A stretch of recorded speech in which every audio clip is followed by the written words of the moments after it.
it's Tina and I am back, and guess what I have to test out today?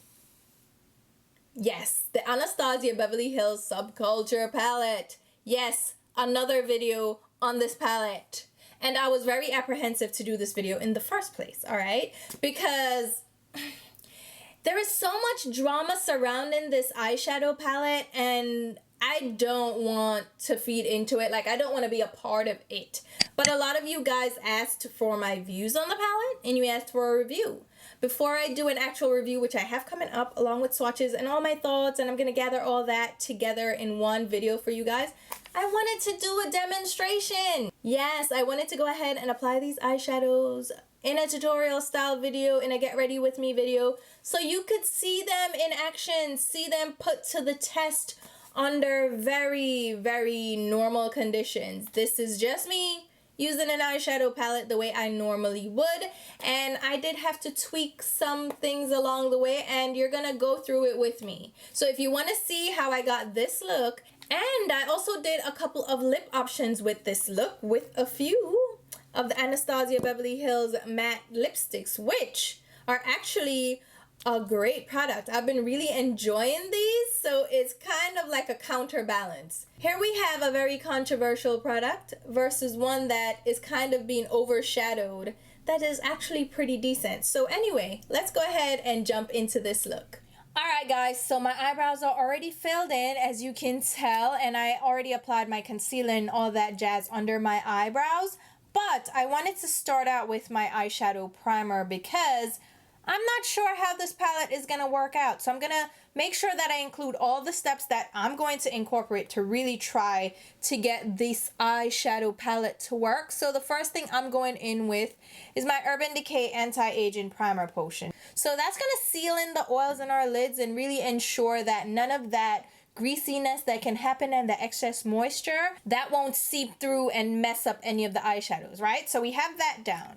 But I'm also going to go in with kind of my foolproof eyeshadow primer, that if I'm having trouble with eyeshadows picking up, like being really intense, I go in with this. And this is the Kat Von D High Voltage Primer in the shade Skin.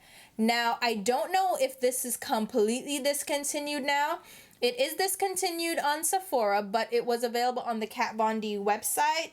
I find that this primer works well to pick up eyeshadow pigmentation.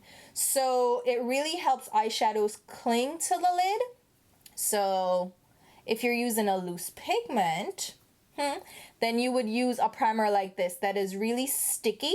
So the eyeshadows or the loose pigment have something to stick to. And the one thing that a lot of people have been complaining about this Subculture palette is that it kicks up a lot. There's a lot of fallout, a lot of kickback from the eyeshadows when you pick them up. And it becomes very loose, almost like a loose pigment. So I'm going in with that mind frame that we're going to get a lot of kickback. And yeah, we're just going to go from there. So I am going to grab my palette. And I want to set, oh my god, I almost want to set my crease area a little bit with a transition shade first. I'm going to grab a little bit of translucent powder. This is from La Prairie. It's the Cellular Treatment Loose Powder in the shade Translucent 2. And I'm just applying a little bit of that in my crease area. Like, I'm avoiding the lid because I want the lid to have enough pickup to get that eyeshadow sticking to it. So I'm just almost setting my crease. Well, I am setting my crease with this translucent powder, right?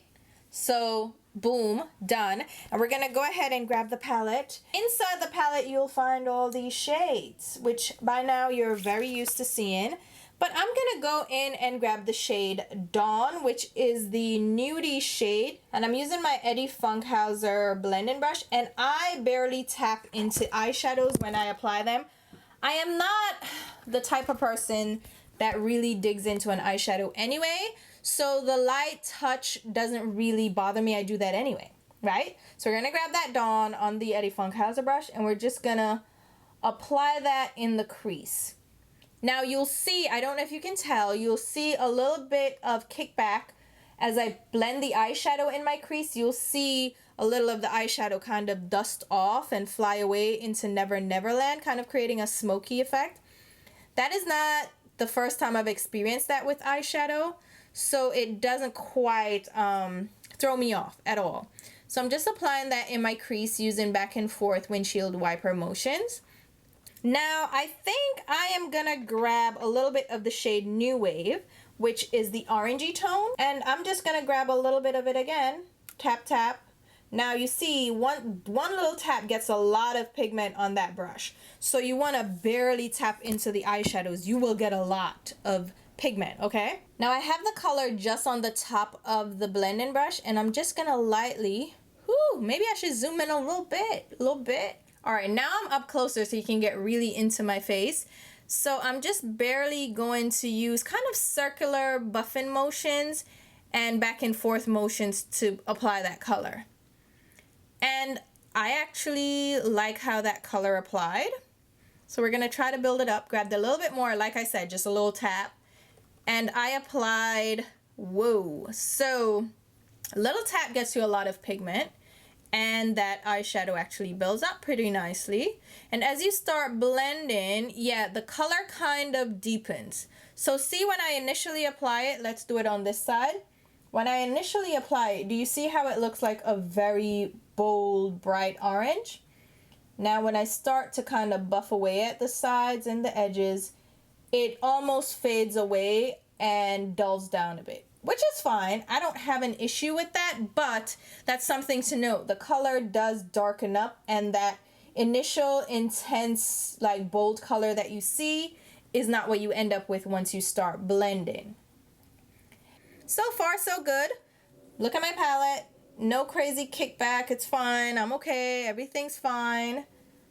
Boom, boom, boom. Not bad. So I'm gonna go in with a little bit of Destiny. Destiny's kind of this muted gray toned olive shade. A little bit more kickback. That's what we have on the brush. Not a crazy amount of kickback. We're okay. We're still pumping on. So gonna grab that. Let's see now. Very lightly press that. So you see there's a lot of color to be had with this. And I got a little fallout, but nothing too crazy. I am very light-handed anyway, so I don't expect any craziness from the eyeshadows. Now, I will say that we have a little bit, do you see that? A little bit of patchiness? That's okay. That's okay. We're building, we're blending. It's okay. We're not like at a bad spot yet. So blendy blend. And I'm lightly touching my brush down to blend. Do you see that? The colors don't layer well, from what I can tell. The color that I had down before is showing beneath this Destiny shade. That's fine. We're gonna keep going. We're gonna keep going. Do it on this side now so you can see. A little bit of color. I'm gonna do a lighter pressure here and see if I can keep the color from lifting, because it wants to dust away. You can see it kind of dusting away, and it went away. That's okay. What we just learned is that these don't necessarily layer well. That's fine. I'm sorry, this is not going to be a full Subculture palette video. I'm going to grab this shade here. This is one of the L'Oreal Infallible Paints Metallics. It's one of their pressed eyeshadows, and it comes in this honeycomb design, and it's just a beautiful deep smoky taupe. I'm just going to grab that on a regular eyeshadow brush. This is the Eddie Funkhouser eye shader brush, and I'm going to apply that on my lid. Now this isn't picking up as intensely or metallic as I want it, so I'm going to grab a little bit of my Smashbox primer water, just one spritz on that, dampen the brush, and then pick up the eyeshadow again and just go right over it. And I'm just applying this to the middle of the lid. We're not going to go too crazy with it, right? Because we still want to use some more of the Subculture.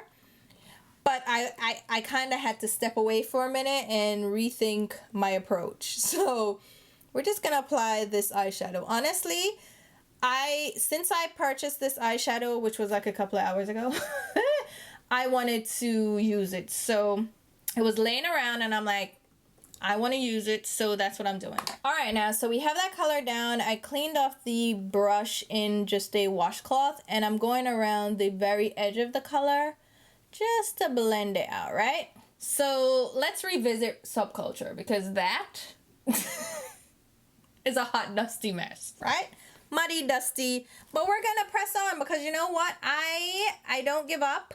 I'm not a quitter. We're gonna go in with this smaller, denser crease brush. This is from Sony Kashuk. It's the 116 large crease brush. So we're gonna do this. We're gonna grab Mercury now, and this is one of the cool tone shades in the palette. So we're gonna grab this. Kickback is a little much on this one. It picked up a lot. The denser brush is a little bit more, you know, aggressive. So the brush had something to do with all that kickback. So I'm gonna grab this. See, I'm gonna really push it into my crease and just go back and forth, almost pushing it into my lid.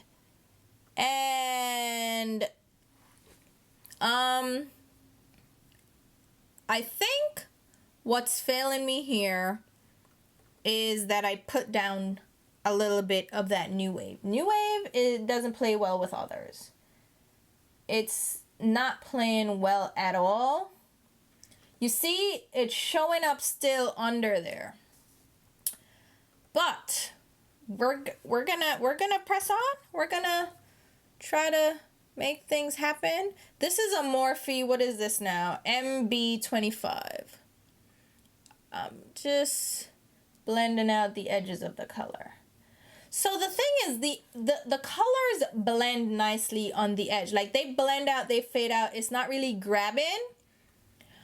But then it's not really sticking right here. We're gonna do another thing. We're gonna do something else. We're gonna go in with the eyeshadow brush now, and I'm gonna grab the shade Axis, which is the deep teal. Grab that and tap. So I'm just gonna tap that. Tap it. The tapping is helping to deposit the color, but the more I tap, it starts blending away. All right, but we're gonna tap. Tap on this side, like I said. And then I'm gonna go in with the lightest blending brush that I have. All right, I have all that obs, right? We spoke about the kickback. This is my Suku large blending brush. Very super soft, right? Like a kitten's paw. And we're just gonna lightly go around the edge of the color.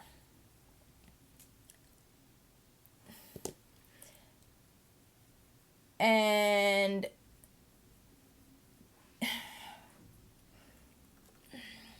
so this went away again.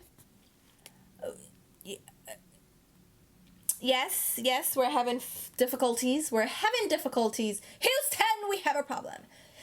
No problem. Just I'm gonna remove that fallout for a little bit and reconvene. I'm gonna get myself together and get a drink, and then we're gonna revisit. We're not done. Nope, no good. So I think the issue is this: these don't layer well over each other. I think we've gathered that much. So you know what I'm gonna try instead now is to put a little bit more eyeshadow primer down, because we're not giving up. Again, I'm not a quitter. So I'm gonna put the eyeshadow primer down. I've done this before, like when okay, I'll be honest with you. I did this before with the Modern Renaissance palette. I did not like that palette. I said that in my review, and I mostly didn't like how the colors looked on me. They looked very muddy when they blended together. And to me, I didn't know, I guess I didn't realize it at the time, but they oxidized. So when I applied the red shades, the burgundy shades, they ended up being a dirty dark brown in my crease when I blended them, right? And it didn't occur to me at that point when I did the video that it was oxidation. That's what it is. And that's what's happening with these for the most part too. So I'm going to go back in with this Axis shade, right? And let's try it over the primer itself. So it's fine now over It's by itself. It doesn't have that naughty friend New Wave to mess it up. So we're going to apply it directly over primer. And I didn't set that primer or anything. And this is a super sticky primer. Boom. Now it really picked up. Now it's really going on. All right. So I think we just found one of the problems. All right, that's fine. That's cool. We can work with that. It blends fine with the shimmer shade. You see, it doesn't like get crazy with the shimmer shade. It actually blends nicely with the shimmer shade. And then it blends out on the crease mostly. I did put down that primer, so that primer is going to cause it to stick quite a bit. So we're going to just grab a little bit of the Untamed shade, which is this one here. So that's Axis. Here's the one that I used before. That's Mercury that I said had some kickback. Yes, so we're going to grab a little bit of the Untamed shade, which is more of an olivey green now. I tapped just the tiniest bit on this brush. And I'm going to go around the edge of the Axis shade with that. Just on the brow bone and the crease to try to salvage that crease blend. Because, again, this is the... who is it? Morphe. Hey, Morphe. Because I want to use different brushes. I want to try out all kinds of things on camera to show you. Now, I've tried this on my own. You know, none of the looks that I really came out with the palette by itself, none of them were really like screaming my name. I wasn't in love. But I wanted to test them out to see. And I didn't love the palette by itself. The looks that I came up with. And I know people have come up with really nice looks. And it's not a problem. Alright, see now the Axis shade helped. Not the Axis. The Mercury shade. No, Untamed helped to blend a little bit of the Axis shade. So I'm just kind of picking up a little bit of the Axis again. And then the Untamed. Then just trying to buff around the edge. Now, it did pick up very intensely again over that primer. So essentially we can get it to work if we do a little bit of extra TLC. No problem. Buff, buff, buff. And I'm blending this in, and I'm not going to edit this out. I want you to see me blending as I go, right? Now I do have fallout, which is cool. We're just going to wipe that off again. So you do probably want to apply your foundation and your face makeup after the eyeshadows if you do, you know, want to risk it and get this palette. Now I'm going to go back in with the Suku brush and just really try to fade out the edges on the crease area, like the brow bone. Just really try to buff it out a little bit because I don't like how muddy and like intense that is. If you heard that, that's a fire alarm. If you didn't, just ignore what I'm saying right now. So just going around. Now I'm going to go back in with a little bit more of Dawn on a MAC 252 large shader brush. And I'm going to apply that directly under the brows, right? That's going to act as our highlight. And it's also going to help, hopefully, to bring down a little bit of that, that green shade on the crease. See how high it went? I want to kind of bring it down a little bit. So that did help to tame it. So we're recovering. You know, it's not too awful. You know, and we can proceed. So we have that on the lid. What I'm gonna do now is go in with, I'm gonna try electric first. Just because this has pink to it, electric is more of a green, and so I'm going to use this first. I'm going to go ahead and dampen my brush because that doesn't really pick up on a dry brush. So just this pencil brush here, or this little small crease brush here from Eddie Funkhouser. That's electric right there. We're going to pop that on that inner tear duct area. Now, like I said, I know from using these that these don't work for me on a dry brush. So I do use a little bit of my primer water just to get that shade moving a little bit. And when you use it in a really concentrated area like the inner tear duct, you see how intense it is? It actually does pick up pretty nicely. So that's what we have. Now I'm going to go back in with my L'Oreal eyeshadow here because that's kind of saving the day, and just go over the lid again and just build up where we might have lost a little bit of the intensity of this shade. So I think we're gonna stop right there for now. Let's go ahead and do some face makeup. Now we're gonna go ahead and do our face, but I'll leave all the products listed down below on what I am using because we're gonna kind of speed through this part. Now the foundation that I am wearing was sent to me by Estee Lauder. This is the Double Wear Nude Water Fresh Makeup and it has SPF 30. The shade that I'm using is 6W1 Sandalwood and it says to shake well. Now this is a really good foundation for the summertime for oily skin. Oh my god. I really like the Estee Lauder Double Wear foundation, period, full stop. I wear the shade Ginger, which is 5N1 in the regular Double Wear foundation, which is more of a neutral undertone for me. This Sandalwood is a little bit more warm. It's a little bit more deep because I did get a tan. Even though it's still a little bit dark on my skin, I find that it does, you know, match my skin pretty well. I do have to powder to make sure I don't look too dark because my chest area is a little bit lighter, weirdly enough, compared to the rest of my skin. But I really love this for the summertime. It's very lightweight and it wears beautifully. It doesn't feel like anything on the skin and it's a beautiful just demi matte finish and it wears well in the warmer months as well. So like this one very, very much. And then we'll go ahead and conceal under my eyes. I'm using another product that I've really been enjoying, especially for the summertime. Again, this is the NARS Soft Matte Complete Concealer. I wear the shade Caramel, which is medium dark 2. This again, I think is great for those of us with oily skin and those of us that don't have dry under eyes. I don't have dry under eyes, so this works well for me and it sets really nicely. And I'm blending that out using my Artiste brush. This is the Oval 7 brush. I really like these brushes, guys. And then to set that concealer, I'm grabbing my matte setting powder from Cover FX. I'm using the shade Deep on a Wayne Goss number 2 tear-shaped brush. And I'm applying that just directly over my eyes to set that concealer in place.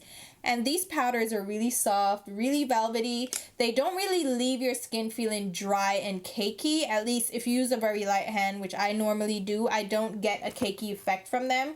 And then to set the rest of my face, I'm using my Sephora Micro Smooth Baked Face Powder. This is in the shade Tan 40. And I'm just applying that using my powder player brush from Tarte Cosmetics, and I'm just pressing that into my skin. Again, another beautiful powder.